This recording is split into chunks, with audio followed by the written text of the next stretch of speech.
السلام علیکم ورحمۃ اللہ وبرکاتہ۔ جی کیسے ہیں آپ سب؟ میں امید کرتی ہوں آپ ایمان اور صحت کی بہترین حالتوں میں ہوں گے انشاءاللہ تعالی۔ آج کا ہمارا سبق نمبر 172 سورۃ الاعراف کی آیت نمبر 172 سے ہم پڑھیں گے، تو اپنا سبق شروع کرتے ہیں۔ اللہم صلی علی محمد و علی آل محمد کما صلیت علی ابراہیم و علی آل ابراہیم انک حمید مجید۔ اللہم بارک علی محمد و علی آل محمد کما بارکت علی ابراہیم و علی آل ابراہیم انک حمید مجید۔ رب زدنی علما رب زدنی علما رب زدنی علما۔ نحمدہ و نصلی علی رسولہ الکریم، اما بعد فاعوذ باللہ السمیع العلیم من الشیطان الرجیم من ہمزہ ونفخہ ونفثہ۔ پچھلی آیات میں ہم نے پڑھا کہ اللہ تعالیٰ کی رسی جو ہے، اللہ تعالیٰ کی کتاب کو مضبوطی سے پکڑ لیں، اس کی رسی کو تھام لیں، اس کو پڑھیں، اس کے احکامات کو یاد رکھیں اور ان پر سختی سے عمل کریں تاکہ ہم متقی بن جائیں اور ہماری آخرت سدھر جائے۔ تو جو بنی اسرائیل نے اپنی کتاب کے ساتھ کیا تھا، جو انہوں نے، تو وہ آپ نے دیکھا ہے ان کے ساتھ کیا ہوا۔ تو اسی سلسلے میں ہم آج آگے پڑھیں گے۔ وَإِذْ أَخَذَ رَبُّكَ مِنْ بَنِي آدَمَ مِنْ ظُهُورِهِمْ ذُرِّيَّتَهُمْ وَأَشْهَدُهُمْ عَلَىٰ أَنفُسِهِمْ أَلَسْتُ بِرَبِّكُمْ قَالُوا بَلْ شَهِدْنَا أَن تَقُولُوا يَوْمَ الْقِيَامَةِ إِنَّا كُنَّا عَنْ هَٰذَا غَافِلِينَ أَوْ تَقُولُوا إِنَّمَا أَشْرَكَ آبَاؤُنَا مِنْ قَبْلُ وَكُنَّا ذُرِّيَّةً مِنْ بَعْدِهِ أَفَتُهْلِكُنَّا بِمَا فَعَلَ الْمُبْطِلُونَ۔ یعنی آپ کو تلاوت سنتے ہی پتہ چل گیا ہوگا۔ وَكَذَلِكَ نُفَصِّلُ الْآيَاتِ وَلَعَلَّهُمْ يَرْجِعُونَ۔ یعنی آپ کو تلاوت کرتے ہی پتہ چل گیا ہوگا کہ آگے بھی اللہ تعالیٰ کیا کہہ رہے ہیں۔ یعنی چلے ترجمہ پڑھتے ہیں۔ اور اے رسول صلی اللہ علیہ وسلم، وہ وقت یاد کیجیے جب ہم نے بنی آدم سے ان کی پیٹھوں سے ان کی اولاد کو باہر نکالا اور ان پر راضی اور ان پر انہی کو گواہ بنایا، اسی طرح کہ ہم نے ان سے کہا تھا کہ میں تمہارے رب ہوں۔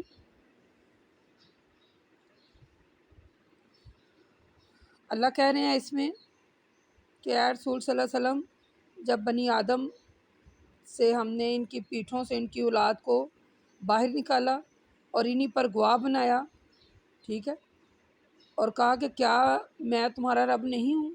انہوں نے کہا نہیں، ہم گواہی دیتے ہیں کہ تو ہمارا رب ہے۔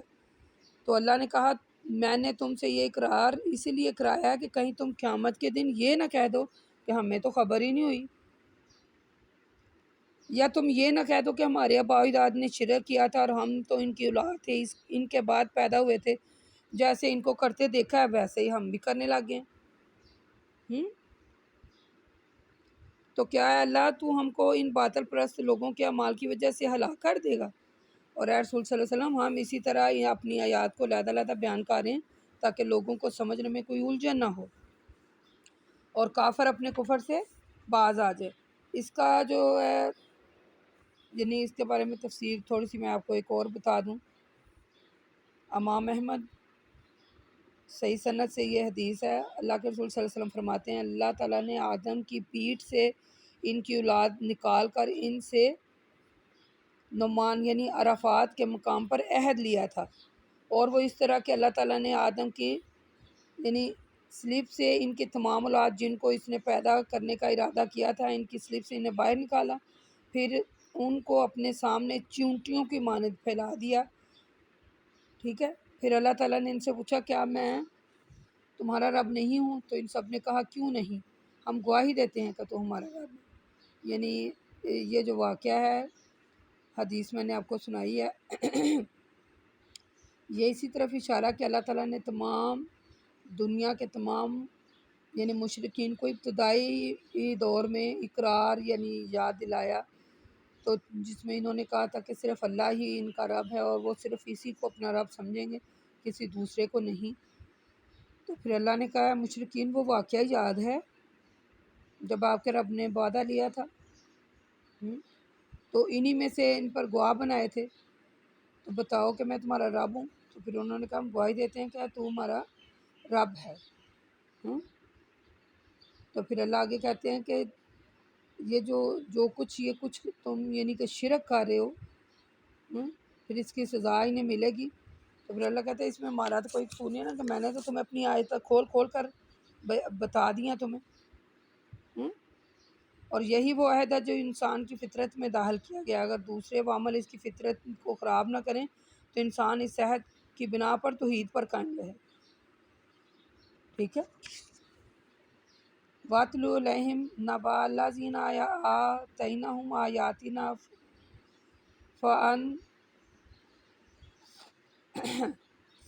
فَانْسَلَخَ مِنْهُمْ فَأَتْبَعَهُ الشَّيْطَانُ فَكَانَ مِنَ الْغَاوِينَ۔ اور اے رسول صلی اللہ علیہ وسلم ان کو اس شخص کا حال بھی سنا دیں جس کو ہم نے اپنی آیات سے نوازا تھا، ٹھیک ہے، اور پھر یعنی کہ جب وہ ان کے پاس آیات آ گئیں تو وہ شیطان کے پیچھے لگ گیا اور گمراہوں میں شامل ہو گیا، اور اگر ہم چاہتے تو ان آیات کی برکت سے اسے اوپر اٹھا لیتے، لیکن وہ تو پستی کی طرف مائل ہو گیا اور اپنی خواہش کی پیروی کرنے لگا۔ اور اس کی مثال ایسی ہے جیسے کہ اگر تم اس پر بوجھ ڈال دو گے تو وہ ہانپنے لگے گا، اور یوں ہی چھوڑ دو گے تو وہ بھی ہانپے گا۔ یعنی یہ مثال ان تمام لوگوں پر ہے جنہوں نے ہماری آیتوں کو جھٹلایا اور خواہش نفس کی پیروی کر کے ذلیل و خوار ہوئے۔ تو اے رسول صلی اللہ علیہ وسلم آپ نے جھٹلانے والوں کے قصے اور ان کا انجام ان لوگوں کو سنا دیں تاکہ یہ اپنے انجام کے متعلق غور و فکر کریں۔ اور اے رسول صلی اللہ علیہ وسلم جن لوگوں نے ہماری آیتوں کو جھٹلایا ان کی مثال بہت بری ہے۔ انہوں نے کسی کا کچھ نقصان نہیں کیا بلکہ وہ اپنا ہی نقصان کر رہے ہیں۔ ہاں، جس کو اللہ تعالیٰ ہدایت پر چلائے وہی ہدایت یاب ہے، اور جس کو اللہ گمراہ کرے تو پھر ایسے لوگ نقصان اٹھانے والے ہیں۔ اور اے رسول صلی اللہ علیہ وسلم ہم نے بہت سے جن اور بہت سے انسان دوزخ کے لیے پیدا کیے ہیں، اور یہ وہ لوگ ہیں کہ ان کے پاس دل تو ہے لیکن ان کے ذریعے سے سمجھتے نہیں، آنکھیں تو ہیں لیکن دیکھتے نہیں، کان ہیں لیکن ان سے سنتے نہیں۔ یعنی حق کی بات کو جاننے کے لیے دل، آنکھ اور کان سے کام نہیں لیتے۔ یہ لوگ کس کی مانند ہیں؟ یہ لوگ چار پایوں کی مانند ہیں، بلکہ ان سے بھی زیادہ راہ سے بھٹکے ہوئے ہیں، اور اس کی وجہ سے یعنی اس کے سوائے اور کچھ نہیں کہ یہ لوگ اپنے انجام سے غافل ہیں۔ اولئک کالانعام بل ہم اضل۔ ٹھیک ہے، یعنی کہ یہ لوگ جانوروں سے بھی بدتر ہیں، اولئک هم الغافلون، اور یہ اپنی آخرت سے غافل ہیں۔ یعنی اس آیت میں ان آیات جو میں نے پڑھی ہیں، اللہ تعالیٰ نے اس قوم کی مثال دی ہے کہ جو لوگ اللہ تعالیٰ کی آیتوں کو جھٹلاتے ہیں وہ ان کا کیا حال ہے، اور جو دنیا کمانے کی خاطر اپنی آخرت کو خراب کر رہے ہیں ان کا کیا حال ہے، جو شیطان کے پیچھے لگ کے خود کو گمراہ کر رہے ہیں اور اپنی آخرت سے غافل ہیں۔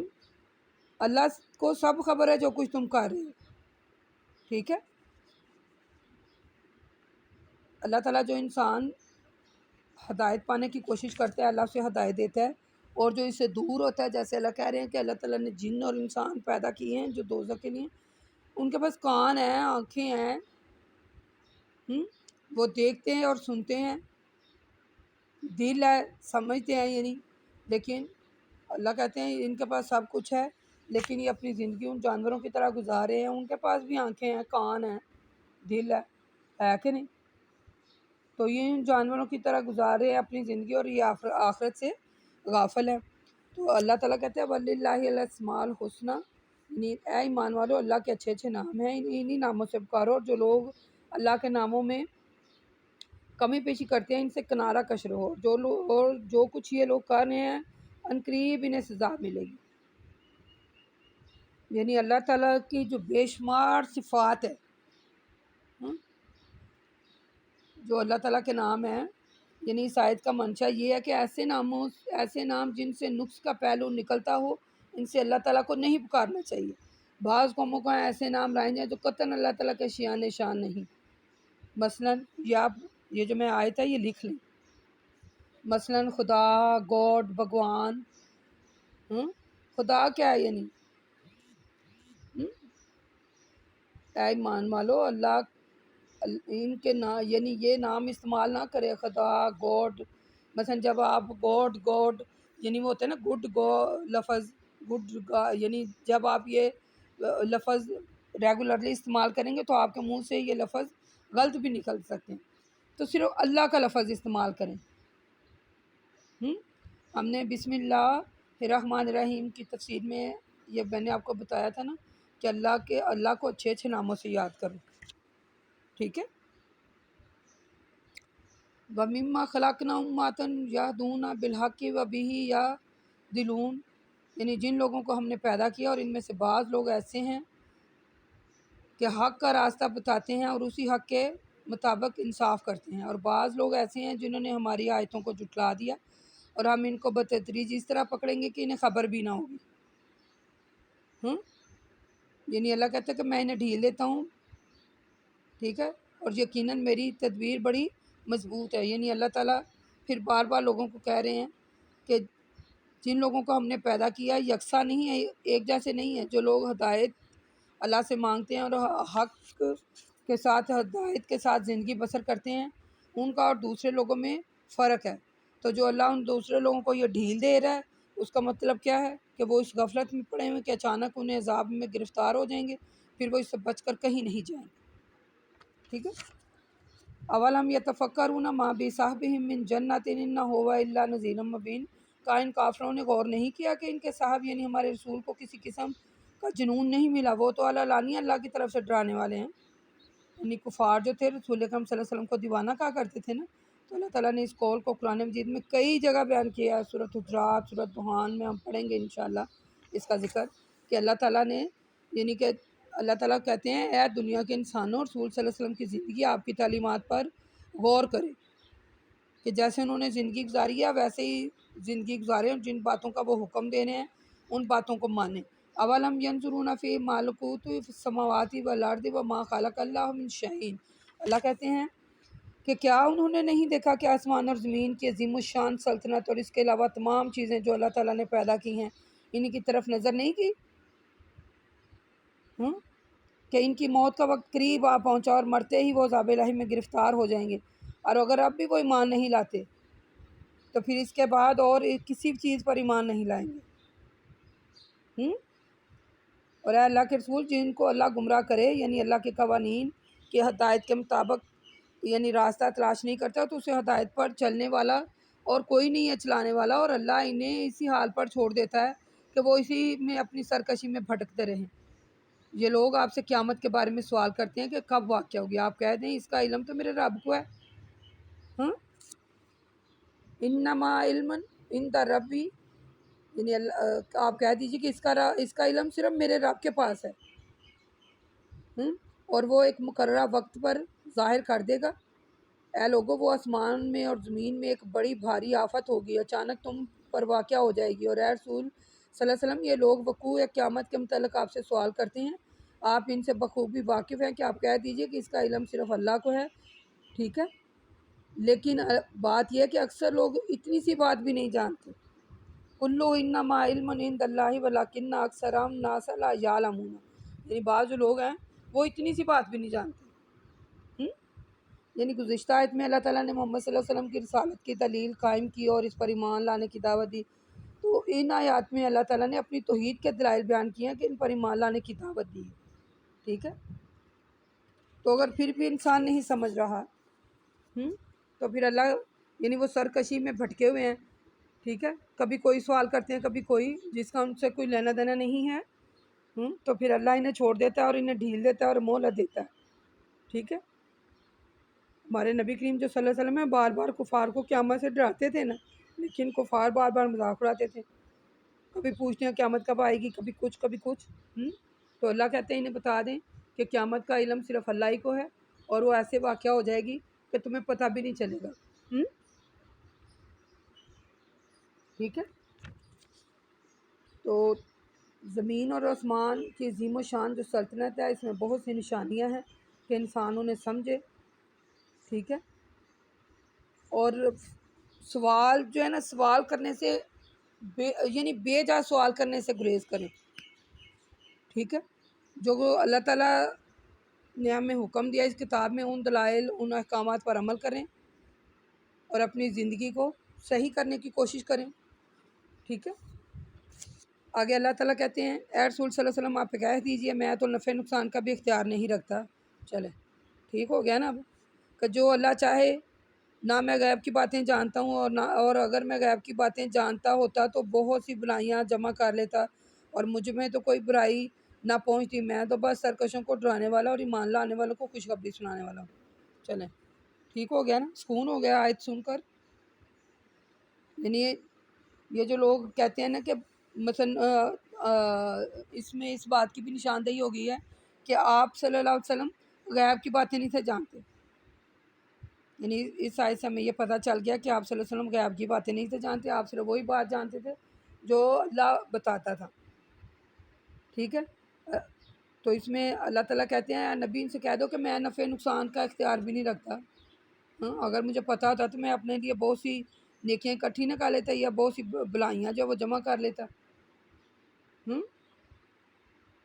اس آیت میں دنیا کے تمام مسلمانوں کو ایک قسم کا یعنی کہ تنبیہ کر دیا گیا ہے، ٹھیک ہے، کہ نفع نقصان جو ہے نا، یعنی کہ وہ آپ صلی اللہ علیہ وسلم نے کہہ دیا ہے تو بس یہ بات صحیح ہے کہ نفع نقصان کا بھی اختیار نہیں ہے کسی کو،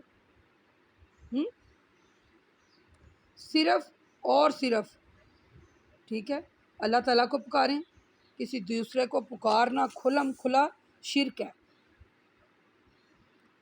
ایک بات اور اس آیت سے معلوم ہو رہی ہے کہ اللہ کے رسول صلی اللہ علیہ وسلم کو بھی علم الغیب نہیں تھا، ٹھیک ہے۔ اگر علم غیب یعنی جب رسول اللہ صلی اللہ علیہ وسلم کو علم غیب نہیں ہے تو پھر کسی اور کو کیسے ہو سکتا ہے؟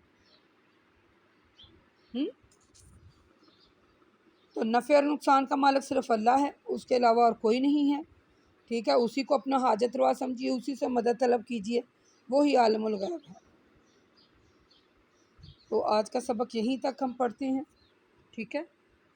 تو اللہ تعالیٰ سے ساتھ میں دعا کرتے ہیں یا اللہ جن باتوں کا تو حکم ہمیں دے رہا ہے ان پر ہمیں چلا، اور اگر ہم غافل ہیں تو ہماری غفلت کو دور کر، ٹھیک ہے، ہماری سستی اور کاہلی کو دور کر ہم سے، یا اللہ ہم ہدایت مانگنے والوں میں سے ہمیں ہدایت عطا فرما۔ وما الینا الا البلاغ المبین، وقولوا قولی ھذا استغفر اللہ استغفر اللہ استغفر اللہ۔